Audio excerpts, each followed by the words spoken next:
Եզրաս Ներսիսյանն ասում էր պետություն լինել չլինելու եզրագծին ենք, հայրենիքը փրկելու, ինքնությունը փրկելու, մեր սրբությունները փրկելու, ինչ կործանման մասին են խոսում այս ուժերը։ Ընդդիմությունը պարբերաբար զգուշացնում է իդեպ, որ Հայաստանը, պետությունը, մեր ինքնությունը, սրբությունները կործանման եզրին են։ Ինչու է կործանում։ Դա իրենց կործանումն է, այդ այլ պետությունների շահերը ներկայացնող ուժերի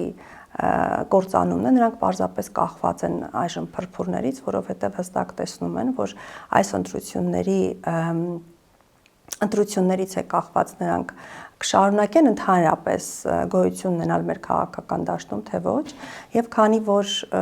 հստակ տեսնում են, որ քաղաքացիական պայմանագիր կուսակցությունը վայելում է ժողովրդի մեծամասնության աջակցությունը, հասկանում են, որ այս ընտրությունները նրանց համար իսկապես ճակատագրական է լինելու, իսկ դա հենց այդպես է լինելու եւ նրանք պարզապես հայտնվելու են աղբանոցում,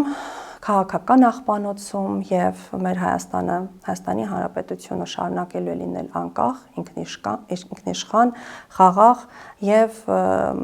ժողովրդի իշխանությունն է որոշելու մեր Հայաստանի Հանրապետության հետագա ընթացքը։